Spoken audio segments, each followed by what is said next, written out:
आपको पता नहीं होता प्रॉपर तरीके से, बाद में पता लगता कि यार ये तो एमआई का पेशेंट था। अपनी रिस्पांसिबिलिटी क्या रहे उस दौरान? जल्दी से मतलब किस चीज को मार्केट में लाए, एक साइड मिलाओ और जो भी अर्निंग सोर्सेस अपना। पेशेंट आता है आपके पास? बिल्कुल। कई पेशेंट बोलते हैं यार डॉक्टर साहब मर दो, काट दो, निकल गए रिप्लेसमेंट सर्जरी।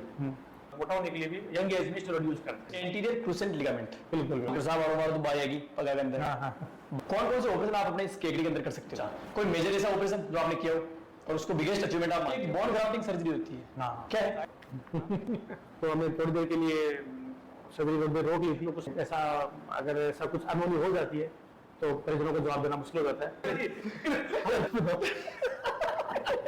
और दोनों घुटनों का एक साथ मैंने जोड़ प्रत्यारोपण किया और मैंने खुद ने फील किया है पेशेंट के साथ में आपका एक जो फैमिलियर जो बिहेवियर। मैं ग्रामीण इलाके से रहने वाला हूँ, तो क्या हुआ, एक बार मेरा ही हाथ टूट गया था। डॉक्टर साहब ने बोल दिया, तो उसमें मतलब मुझे अजीब लगा कि यार डॉक्टर्स कैसे होते हैं कि ऐसी बातें करते हैं कि जो कि आपकी 50-60 साल की उम्र के आपके आदमी है उसकी ऐसी बातें करते हैं। तो उसके बाद मैंने सोच लिया था कि मरीज के साथ में हमेशा ही एक फैमिली संबंध रखना है।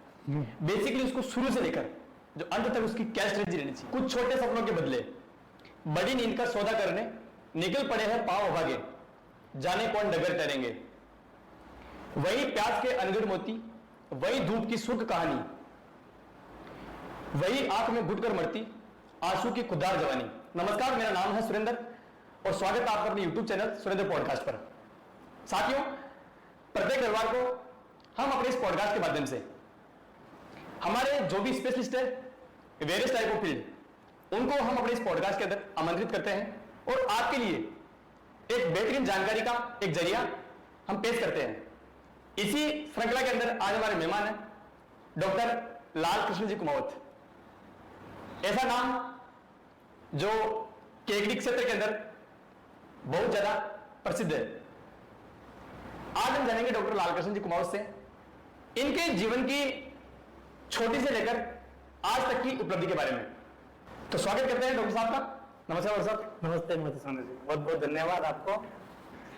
सुनील जी, मैं डॉक्टर लाल कृष्ण कुमावत छोटे से ग्रामीण इलाके से रहने वाला, जोबनेर के पास में कालवाड़ बुकालिया गांव है, वहाँ का रहने वाला हूँ। और अभी मैं 3 साल से इसी जिला चिकित्सालय में अस्थियन जोड़ पर कार्य कर रहा हूँ। अच्छा, पिताजी का कितना आपके? पिताजी बिजली बोर्ड विभाग से रिटायर्ड कर्मचारी है, गवर्नमेंट कर्मचारी है।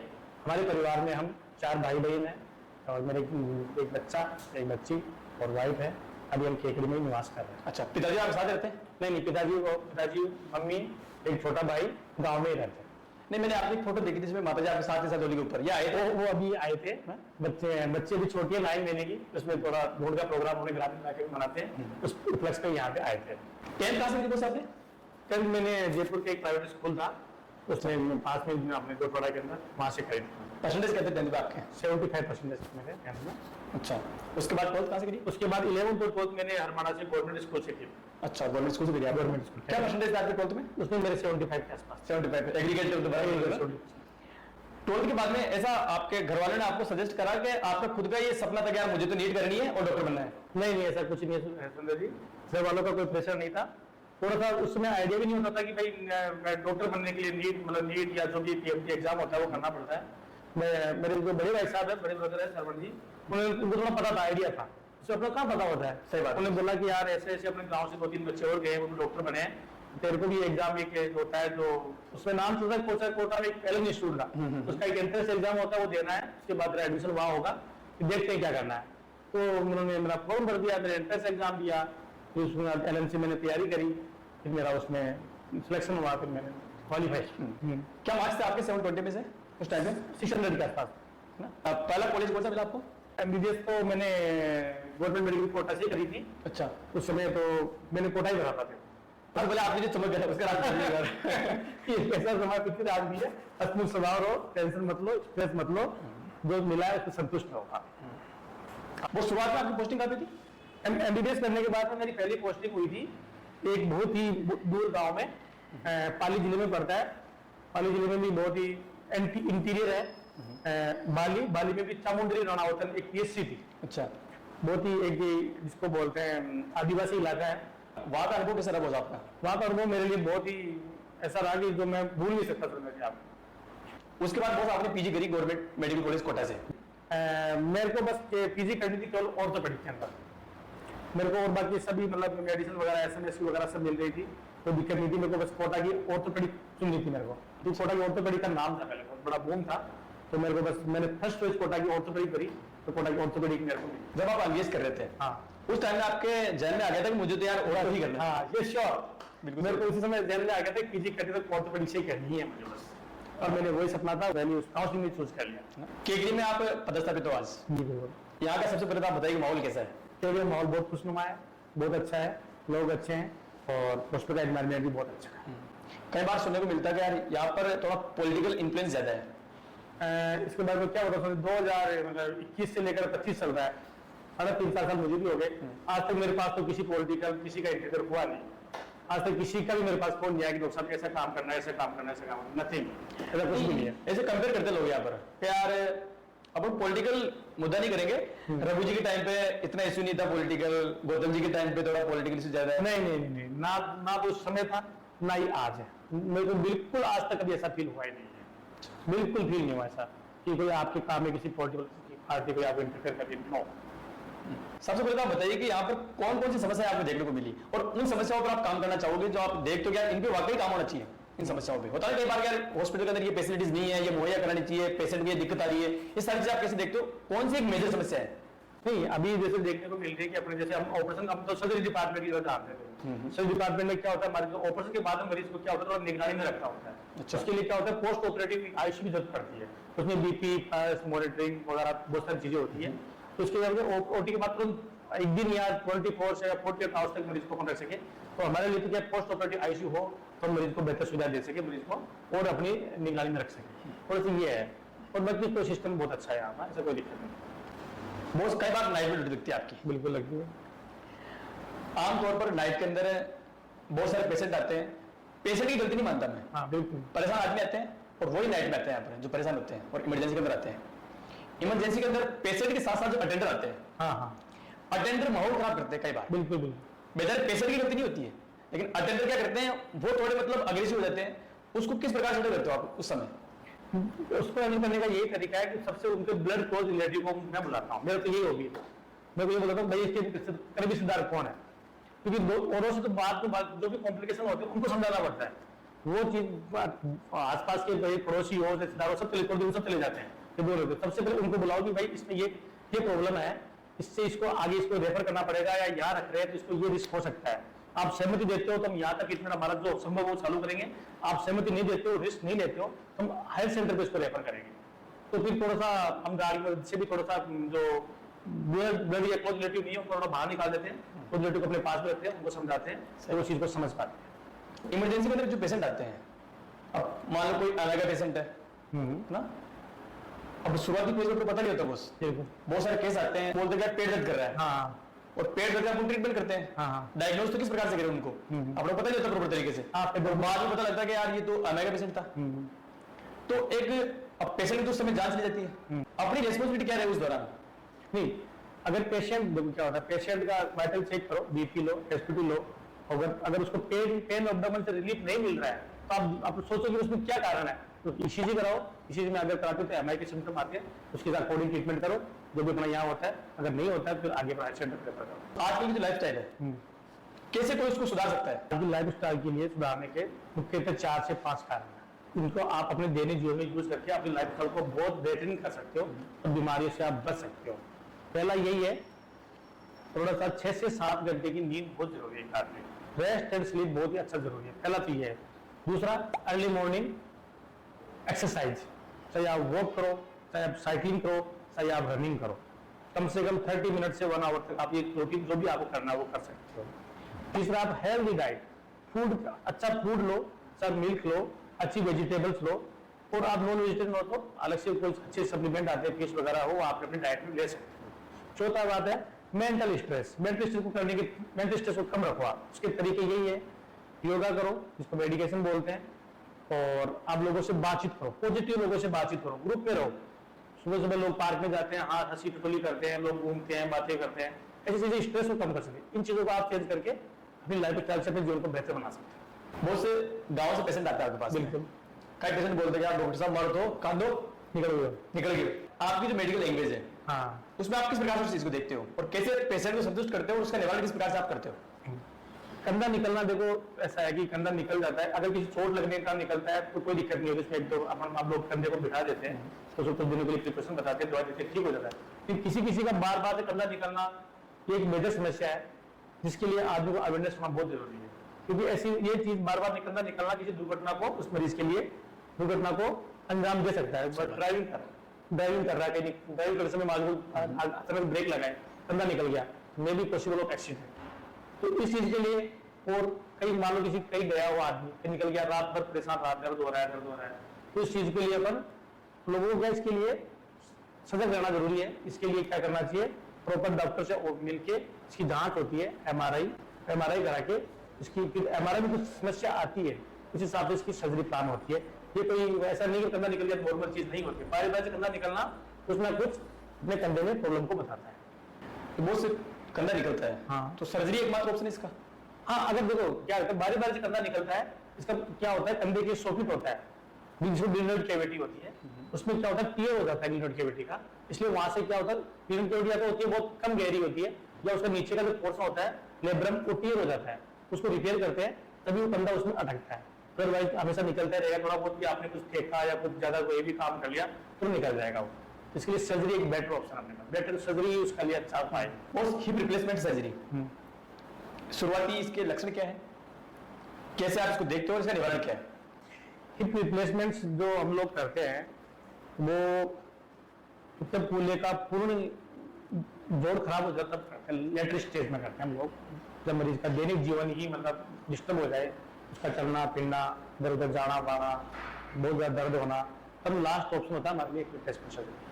ये जोड़ क्यों खराब होता है, जो मैक्सिमम लोग होते हैं उनका जोड़ होता है खराब होने के कारण होता है स्टेरॉइड यूज करने के कारण और एल्कोहल के कारण। लोग क्या होते हैं बहुत लंबे समय से आजकल एल्कोहल लेते हैं, स्टेरॉइड का यूज करते हैं, स्टेरॉइड किसी फॉर्म में यूज कर सकते हैं, चमड़ी के रोग में, अस्थमा के रोग में, या किसी मोटा होने के लिए, लोग मोटा होने के लिए भी यंग एज में स्टेरॉइड यूज करते हैं। इसकी वजह से अपने कूल्हे का बोल एंड सॉकेट जोड़ खराब हो जाता है, वो फिर धीरे धीरे घिसता जाता है, आदमी का मूवमेंट खत्म हो जाता है बोल से, मतलब बोल का मूवमेंट खत्म हो जाता है, दर्द होता है और आदमी को नींद नहीं आती है।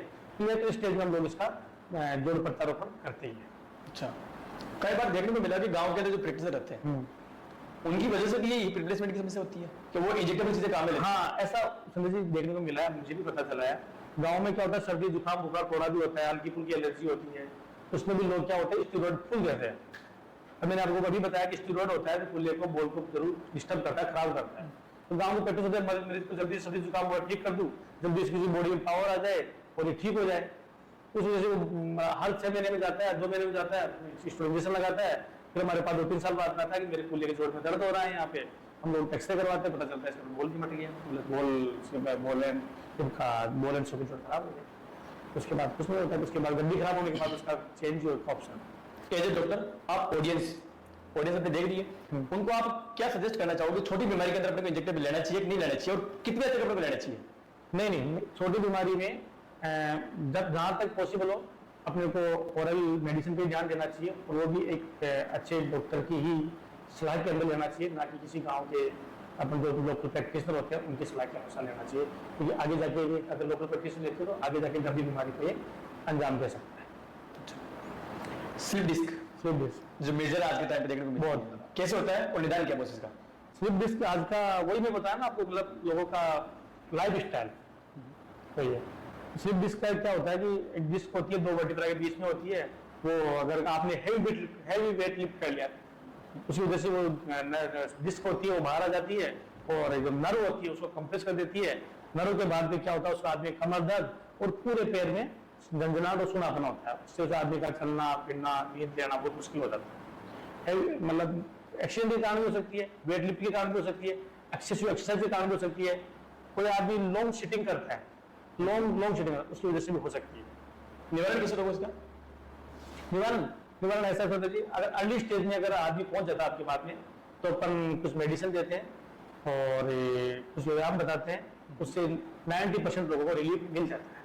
अच्छा, तो 10% लोग जो जिनके मतलब ज्यादा नस पे दबाव आ गया, पूरी डिस्क की बाहर आके नस को दबा दिया, फिर उसका सर्जिकल इंटरवेंशन बहुत जरूरी है।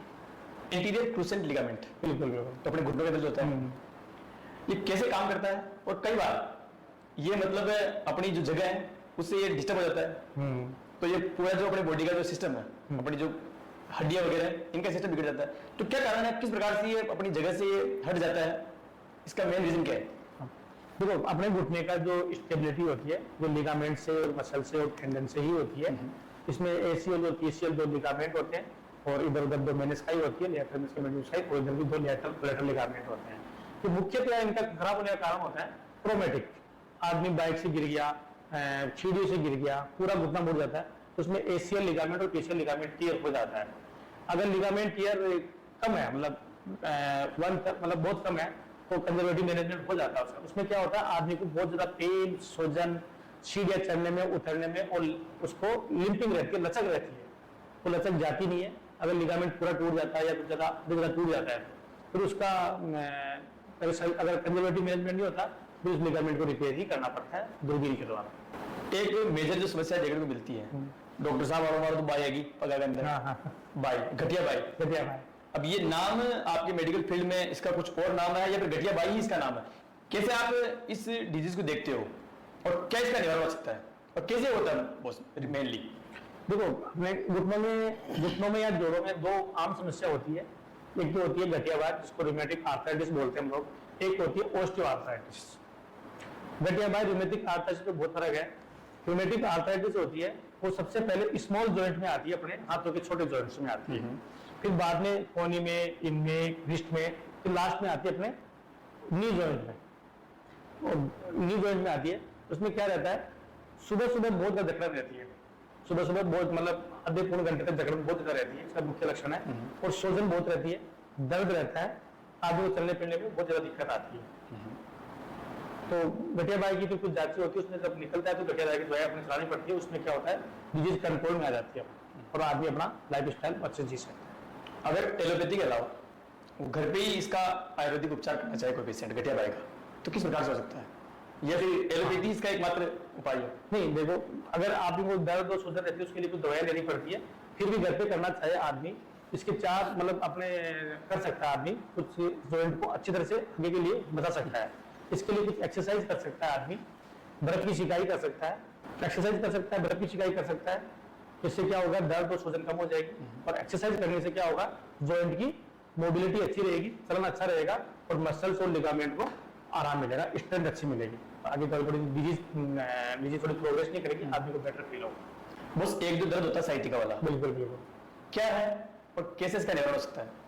देखो, साइटिका दर्द ऐसा दर्द है, कमर का जो होता है, उसमें क्या होता है, पूरी कमर से दर्द नीचे तक पूरे पैर में चलता है, साइटिका दर्द। उसका भी यही समस्या का निर्णय कि आदमी को अपनी लाइफ स्टाइल चेंज करनी चाहिए, हैवी वेट लिफ्टिंग नहीं करना चाहिए, हार्ड बेड पे सोना चाहिए। नीचे बैठ के कोई अगर काम करता है, मतलब झाड़ू पोछा कुछ भी अगर करता है, उससे बचे। तो क्या होता है, मतलब बहुत ज्यादा आराम मिल जाता है आदमी से लाइफ स्टाइल चेंज करने से। सही है। फिर भी अगर नहीं मिलता है, इसका भी एक सर्जरी होती है आजकल, जिसमें सियाटिका की जो नर्व होती है उसके ऊपर से प्रेशर डालते हैं, तो उससे कंप्रेशन हटाते हैं, सूजन कम हो जाता है, आदमी के लिए स्टार्ट हो जाता है। कि एक न्यूरोसर्जन इसका इलाज करता है? आजकल न्यूरो सर्जन भी करते हैं, तो स्पाइन सर्जन भी करते हैं, जो ऑर्थोपेडिक सर्जन होते हैं वो थोड़ा सा इसमें फेलोशिप करते हैं स्पाइन सर्जरी में, वो भी इसका अच्छे से इलाज कर रहे हैं। अच्छे से जयपुर के अंदर, जयपुर हो चाहे फिर अपने बीकानेर हो चाहे अजमेर हो, स्पाइन सर्जन भी अपने अच्छे से इसका ट्रीटमेंट कर रहे हैं। जरूरी नहीं कि न्यूरो सर्जन ही करें, ऐसा तो नहीं। कौन कौन से ऑपरेशन आप अपने इस केकड़ी के अंदर कर सकते हो? केकड़ी में ऑलमोस्ट सभी तरह के मैंने ऑपरेशन कर चुके हैं। एक तो स्पाइन का और लिगामेंट का ऑपरेशन नहीं करे, बाकी केकड़ी में मैंने कोई भी ऐसा ऑपरेशन जो नहीं किया। क्या कारण है स्पाइन का और लिगामेंट का नहीं करने का? इसमें थोड़ा सा अलग से थोड़ा स्पेसिफिसिटी चाहिए होती है, क्योंकि ये थोड़ा सा नर्व का मामला है, तो अपन यहाँ पे अपन नहीं कर सकते। अच्छा, कोई मेजर ऐसा ऑपरेशन जो आपने किया हो और उसको बिगेस्ट अचीवमेंट आप मानते हो? हाँ, ऐसा है सोमेजी मेरे पास में। थोड़े दिनों पहले मैंने गिलबड़ा की लेडीज का किया था। उसकी पूरी मतलब 2 साल से वो बिल्कुल भी नहीं चल पा रही थी। उसका क्या हुआ था कि चोट लगने के कारण पूरी हिप में नेक और फीमर का फ्रैक्चर हो गया था, जिसको बोलते हैं बॉल, नेक बॉल।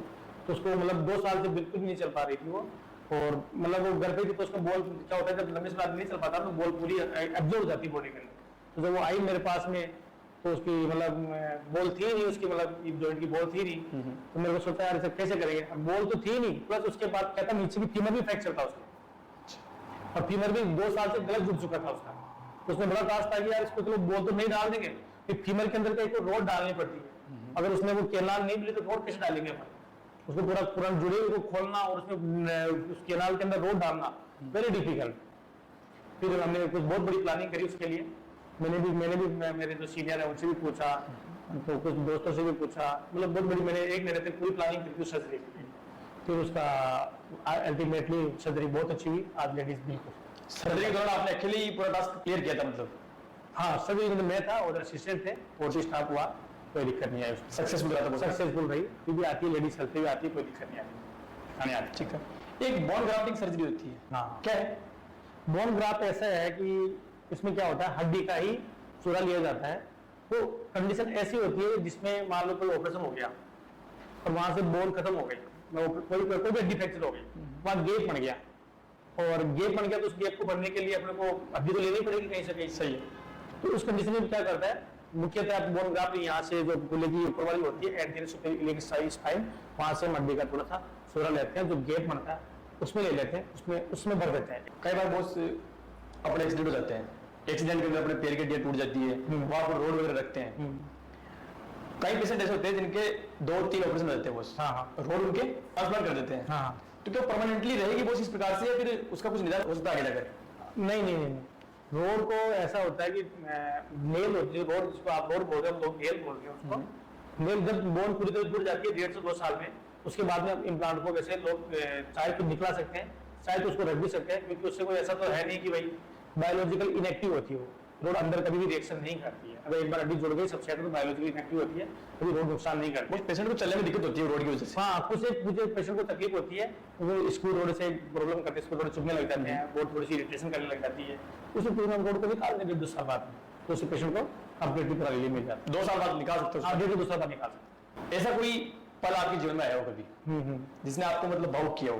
भावुक किया हो, हाँ, या फिर आप नर्वस हुए हो बहुत ज्यादा मात्रा में, यार ये क्या हो गया? वैसा हुआ हो कभी मतलब जीवन में?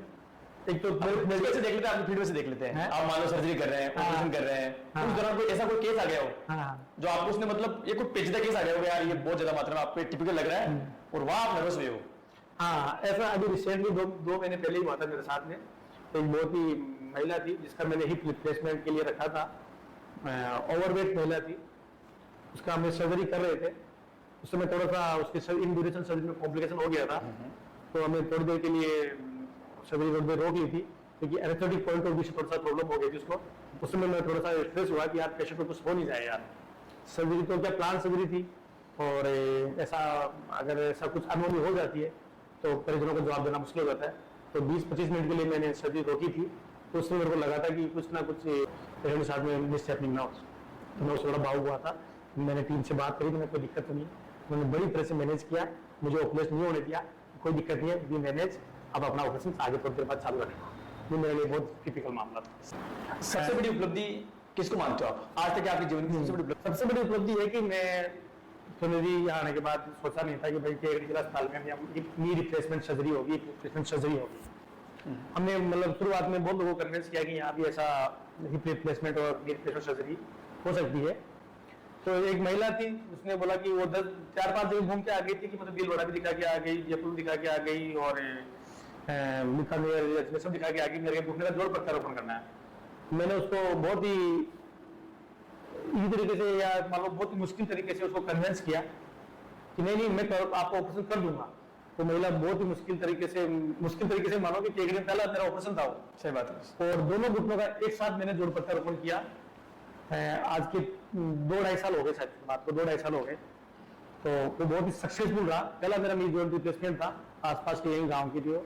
और वो महिला अभी भी प्रयागराज घूम के आई है अपने पैरों पे चल के थोड़े दिनों पहले। उसने बोला कि सर मैं दोनों घुटनों के बल पैदल चल के 4-5 किलोमीटर प्रयागराज और अयोध्या घूम के आए। बहुत बहुत धन्यवाद, इससे मेरे को बहुत संतुष्टि प्राप्त हुई।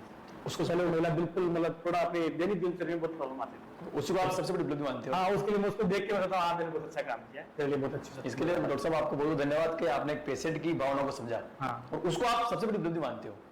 मैंने आपके बारे में बहुत बार सुना है और मैंने खुद ने फील किया है। पेशेंट के साथ में आपका एक जो फैमिलियर जो बिहेवियर आपका, क्या कारण आपके अंदर ये हॉबी डेवलप हुई है? सुरेंद्र जी, इसमें मैं क्या बताऊं मैं आपको, क्योंकि मैं ग्रामीण इलाके से रहने वाला हूं और कुछ चीजें अपन भी जाते थे छोटे थे, जब पिताजी माताजी हॉस्पिटल जाते ही थे, सही बात है। तो डॉक्टर्स देखते थे तो बड़ी मतलब बात नहीं करते थे, और कोई कुछ पूछ भी नहीं पाते थे, या पूछते तो बताते भी नहीं थे। बताते नहीं थे। तो क्या हुआ, एक बार मेरा ही हाथ टूट गया था और मेरे पिताजी मुझे एसएमएस किया, अस्पताल हॉस्पिटल लेके गए थे। तो वहां पे पिताजी ने पूछा कि भाई कब तक रहेगा, क्या रहेगा। तो डॉक्टर साहब ने बोल दिया, बाबा बाहर बैठोगे आप। तो जब वो बता दें थोड़ी देर बाद में, तब हम बाहर बैठे, तो हमें दो घंटे तक उन्होंने बाहर बिठाया रखा। फिर बुलाया वापस 2 घंटे बाद में, बोले ये 7 दिन बाद में आ रहा है, इसका पक्का प्लास्टर होगा। तो मतलब कुछ चीज मेरे को उस समय, मतलब बहुत छोटा था उस समय, मेरे को वो चीज आज भी याद है कि अपन अगर पेशेंट्स के साथ में ऐसा रहेंगे, तो ऐसी बात नहीं करेंगे, तो थोड़ा सा अच्छा नहीं लगेगा। तो उसमें मतलब मुझे अजीब लगा कि यार डॉक्टर्स कैसे होते हैं कि ऐसी बातें करते हैं कि जो कि एक आपकी 50-60 साल की उम्र के आपके आदमी है, उसकी ऐसी बातें करते हैं। तो उसके बाद मैंने सोच लिया था कि मरीज के साथ में हमेशा ही एक फैमिली संबंध रखना है। कभी भी उस मरीज को ऐसा फील नहीं होना देना कि डॉक्टर साहब बड़े आदमी है, डॉक्टर साहब कुछ पूछ लूंगा, डॉक्टर साहब गुस्सा हो जाएंगे, डॉक्टर साहब बुरा मान जाएंगे। तो मैं उसके बाद में पूरा अपना मतलब उस समय मेरा दिमाग, मतलब डॉक्टर बनना बात की बात थी, लेकिन मैंने सोच लिया था कि मतलब लोगों के साथ में कोई भी नौकरी लगूंगा, किसी भी पोस्ट पर रहूंगा, तो हमेशा मैं लोगों के साथ में अच्छा व्यवहार करूंगा। डॉक्टर साहब यही चीज है कि जो आप आज इस पोस्ट पे हो, और इसी चीज ने आपको आज यहाँ तक पहुंचाया बस। और ये मैं आपको गॉड ब्लेस बोलूंगा इस चीज के लिए। हाँ, उसी दिन ये बात बताता हूँ मैं आपको। चलो वो तो पिताजी ने बोला था तेरे को ये एसएमएस मेडिकल कॉलेज है, लेकिन तेरे को भी ऐसे डॉक्टर बनना है या यहीं पे आना है। अच्छा, पिताजी ने बोला था ये बात मुझे आज भी याद है। जब मैं 7th क्लास में तक की बात है ये बात, कि देखिए यहाँ पे डॉक्टर्स रहते हैं, यहाँ पे ऐसे ऐसे ट्रेनिंग करते हैं, तू चाहे तो यहाँ पे भी डॉक्टर बन सकता है, वैसे काम कर सकता है। वो बात मेरे को आज तक भी याद, वही पल मुझे आज तक याद। कभी याद करते हो इस चीज को? आज भी याद करता हूँ मैं इसे। पिताजी के साथ बैठते हो कभी तो बात? बिल्कुल बिल्कुल। बहुत कोई कैंडिडेट जिसने 12th पास कर ली हो और उसका सपना है कि मुझे तो नीट करनी है और डॉक्टर बनना है, डॉक्टर साहब की तरह। कोई आपसे इंस्पायर हो, मान लो आज ये वीडियो देखकर वो इंस्पायर होना चाहिए कि यार मुझे तो हड्डी का डॉक्टर ही बनना है। बेसिकली उसको शुरू से लेकर जो अंत तक उसकी क्या स्ट्रेटजी रहनी चाहिए, आप लोग बता दीजिए बड़ा। एनी हाउ मुझे डॉक्टर ही बनना है, इसके अलावा मुझे इधर उधर देखना ही नहीं है। कि मैंने भी सोचा था सर लग जाए मुझे कितने समय, 2 साल लग जाए, 3 साल लग जाए, मुझे तो करनी तो ही डॉक्टर ही बनना है, मुझे नीट ही क्वालिफाई करना है। इसके लिए आपको मतलब कंटिन्यू स्टडी बहुत जरूरी, कंटिन्यू स्टडी 6 से 7 घंटे की स्टडी आपकी बहुत जरूरी, और रेगुलर टेस्ट। जिस भी कोचिंग संस्थान में आप पढ़ते हो, टेस्ट के प्रति बहुत ईमानदार हो। टेस्ट को ये मान के दो यही मेरा एग्जाम है, यही मेरा एग्जाम है, इसी में मुझे फुल अपनी पूरी परफॉर्मेंस देनी है और इसी में मुझे क्वालिफाई करना है। होती है गलतियां, होती है सिली मिस्टेक होती है, उससे आप सीखो और अगले टेस्ट पेपर में उसको इंप्रूव करो। वो गलती, ऐसी मिस्टेक अगले टेस्ट पेपर में नहीं हो, इंप्रूव होता जाएगा, एक दिन आप अपनी मंजिल को जरूर पाओगे। हमेशा लिख कर पढ़े, रिटर्न में पढ़े, वर्बली ना पढ़े, क्योंकि लिखकर पढ़ने से, रिटर्न करके उस चीज को याद करने से डबल बेनिफिट मिलता है। अगर आप ऐसे पढ़ रहे हैं तो उससे ज्यादा कुछ मुझे लगता है मेमोरी, परमानेंट मेमोरी नहीं जाती वो चीज। अगर आप चीज को पढ़ के लिखते हो, लिखकर उसको देखते हो ना, तो परमानेंट मेमोरी जाती है, उससे आपको लॉन्ग टाइम के लिए आपको वो याद रहती है। बस बच्चों में भी फोबिया रहता है केमिस्ट्री और फिजिक्स से, बायोलॉजी तो कर लेते हैं, केमिस्ट्री और फिजिक्स से रहता है उनको फोबिया, तो कैसे वो उसको बीट करे? बस वही है, केमिस्ट्री और फिजिक्स दोनों एकदम मैथमेटिकल डिफरेंस नहीं है। रेगुलर प्रैक्टिस, जितने आप क्वेश्चन सोल्व करोगे, जितने आप मतलब उस चीज में डीप जाओगे, उतने आपको आसान रहेगा, उतने आप कॉम्प्लिकेटेड क्वेश्चन का आंसर दे पाओगे। आपने कोई कोचिंग वगैरह करी थी क्या? आप कोचिंग करिए, एलन कोटा से करी। कितने मॉक टेस्ट दिया आपने उस दौरान? मैंने तो, मुझे तो ध्यान भी नहीं, कुछ छोड़ा होगा ना। हाँ, मैंने तो हर टेस्ट पेपर को यही सोच के दिया था कि यही मेरा एग्जाम है, क्योंकि टेस्ट पेपर होने के शाम को मतलब 5-6 बजे घर से फोन आता था मेरे को, भाई कैसा रहा पेपर, कितने %? आप इतना कहते थे घर से फोन आता था, पैसा भाई टेस्ट पेपर कैसा हुआ, ऐसे कोई प्रेशर नहीं था, वैसा था बड़े भैया का। लेकिन एक होता है ना, उनको भी इंतजार रहता है यार बच्चे क्या इंप्रूवमेंट है। सही बात है, बच्चा अपना कहीं जा रहा है कि नहीं जा रहा है, उनको भी टेंशन तो रहती है ना। सही बात है। तो मेरा तो मतलब टेस्ट होते ही शाम को घर से फोन आता था, हाँ भाई क्या रहा आज का टेस्ट, कैसा रहा टेस्ट? मैंने कहा बढ़िया रहा, जो भी था हम डिस्कस करते थे, हेल्दी, कोई दिक्कत नहीं आती। तो आपके लिए डबल रिस्पांसिबिलिटी थी, घर वालों को बताना मुझे और यहाँ कोचिंग के अंदर मुझे इंप्रूवमेंट करना है। नहीं, ये तो देखो इतना तो स्ट्रेस लेना पड़ेगा, इतना तो आपको थोड़ा सा सजग रहना पड़ेगा कि आपको अगर डॉक्टर बनना है या जो भी क्वालिफाई करना है, इतना तो आपको लेना। सही बात है। एक बेसिक जो प्रॉब्लम है डॉक्टर से लेकर, लोग बोलते हैं कि यार डॉक्टर पैसे के लिए जीते हैं, डॉक्टर पैसे पे मरते हैं। आज डॉक्टर साहब दिखा हुआ गया, मतलब पैसा को जूद उतार दिया, मतलब ये एक लोकल लैंग्वेज लोगों की। पैसों के लिए डॉक्टर काम करते हैं क्या? नहीं, पैसों के लिए कोई डॉक्टर काम नहीं करता है, मेरा ये मानना है। लोग ठीक है, मैं लोग थोड़ा सा अपना समय देते हैं, एक्स्ट्रा समय देते हैं हम लोग, तो उसके लिए थोड़ा सा बनता है कि ठीक है, उससे क्या होता है कि चलो आपकी फीस वगैरह तो मान लेते हैं, आपकी नॉर्मल रहती है फीस वगैरह, उससे उनको कोई तकलीफ नहीं है। लेकिन जो भारी भरकम उनका दवाई का जो बोझ रहता है बस, उससे उनको तकलीफ रहती है। यार डॉक्टर साहब ने ये एक्स्ट्रा मेडिसिन लिख दी, ये लिख दी, पता नहीं क्या लिख दी। आप तो लिखते हो उनके हिसाब से कि यार ये बीमारी है और इसका ये निवारण है और ये मेडिसिन इसके लिए चाहिए, आप तो अपने हिसाब से लिखते हो। लेकिन पेशेंट इस चीज को जल्दी समझ नहीं पाता है और वो जाता है मेडिकल के पास में, मेडिकल हो जाते ही नहीं, वो ऐसा है कि लोग क्या बहुत ज्यादा जागरूक हो गए। लोग गूगल है ना, गूगल वो सब बताता है। लोग पहले से डायग्नोज करके आते हैं कि इसकी दो दवाई होती है, फिर डॉक्टर के अपने दिमाग से लिखता है, अपने नॉलेज के साथ लिखता है। तो इसलिए उनको लगता है कि यार डॉक्टर ने मतलब बहुत ज्यादा मेरे लिए बजट बढ़ा दिया, दवाई ज्यादा लिख दी। ऐसा नहीं है। डॉक्टर जो जिस बीमारी संबंधित डायग्नोज करता है उस संबंधित दवाई लिखता है, कोई मरीज को प्रेशर करता है। डॉक्टर किसी के बारे में ऐसा नहीं सोचता कि आपने इसको ज्यादा कमीशन आएगा, ऐसा कुछ नहीं। कई बार होता है, मेरी बता दूं मैं आपको, पैसे कमाने से संबंधित मैं कोई भी गर्ल्स से कोई फीस नहीं लेता हूँ। मैं गर्ल्स कॉलेज तक कोई गर्ल्स से मैं फीस नहीं लेता हूँ, लड़के सब मेरे पास फ्री है। और आर्मी वालों से मैं कोई फीस नहीं लेता हूँ। कंसल्टेंसी मेरे बहुत धन्यवाद बस आपकी चीज के लिए। सब लोग जो वीडियो देख रहे हैं, मुझे गुजारिश है वीडियो को शेयर कीजिए। बहुत से गर्ल्स और आर्मी जो अपने सर्वेंट्स जो है उनसे कोई फीस नहीं लेते हैं, निःशुल्क आपके पास आइए, इनसे आप जानकारी लीजिए, कोई भी डिजीज आपके हो उसका आप निवारण पाइए बिल्कुल फ्री। गर्ल्स और आर्मी के अंदर जो अपने कैंडिडेट हैं उनके लिए नहीं। उसका बात होता है कि यार डॉक्टर का कमीशन रहता है मेडिकल वाले साथ में। ऐसा सुनने में आता है कि यार पेशेंट को नहीं पता नहीं होता कि यार डॉक्टर साहब ने लिख दी इतनी मेडिसिन, तो ऐसा कुछ है? नहीं, ऐसा कुछ। चलो आपके केस में नहीं है, ऐसा होता नहीं होता बस? नहीं यार, दवाई के डॉक्टर का कोई ऐसा कुछ होता नहीं कि दवाई का ज्यादा लिख दी या तो डॉक्टर कमीशन आएगा। उसमें डॉक्टर का जो कंसल्टेंसी फीस होती है उससे उसको ज्यादा रहता है, बाकी ऐसा कुछ नहीं होता है। ये क्लियर है, सब लोग एक चीज को ध्यान रखना भाई कि डॉक्टर का जो एक पर्पज होता है वो आपकी बीमारी को kill the cat first night, ये होता है उनका पर्पज। ये नहीं कि यार आपके दवाई लिख दी और डॉक्टर साहब का कमीशन वहां बंधा हुआ है उनसे मिल जाएगा, ये मिथ्या है। ये धारणा आपको निकालनी दिमाग से। कोई भी डॉक्टर ऐसा नहीं करता है, वो आपकी बीमारी को, आपकी जो समस्या है उसके निदान के लिए चीजें करता है, तो आपको इग्नोर करना है इस चीज को। बहुत जो आज कैंडिडेट तैयारी कर रहे हैं, अलग अलग कैंडिडेट अलग अलग फील्ड की तैयारी कर रहे हैं, उनको स्पेशली आप क्या मैसेज देना चाहोगे? आप किसी भी फील्ड में तैयारी कर रहे हो, युवा अपने साथी भाई है, उनको ये मैसेज देना चाहता हूँ, आप अपना टारगेट सेट करो और उसी के अनुसार अपनी तैयारी करो। तैयारी का मतलब ये है कि भाई हाँ, मुझे मेरी क्या परफॉर्मेंस है, मेरा क्या उसमें मेरे कितने मैं टेस्ट दे रहा हूँ, कितने मेरे मार्क्स आ रहे हैं और मेरा कितनी और मुझे तैयारी करने की जरूरत है। उस पर अपना फोकस करो, प्लानिंग करो और एक दिन जी जान से मेहनत करो, सफलता निश्चय मिलेगी। और सुरेंद्र भाई को मैं बहुत बहुत धन्यवाद देना चाहता हूँ कि आज की इस पॉडकास्ट के लिए मुझे आमंत्रित किया, अपना कीमती समय दिया। और लोगों से भी मैं आग्रह करना चाहता हूँ कि इस पॉडकास्ट को ज़्यादा सब्सक्राइब करें और लोगों को ये जो बहुत ही जरूरी इंफॉर्मेशन है वो लोगों तक पहुँचाएं, जिसका आप जन को साथ मिल सके।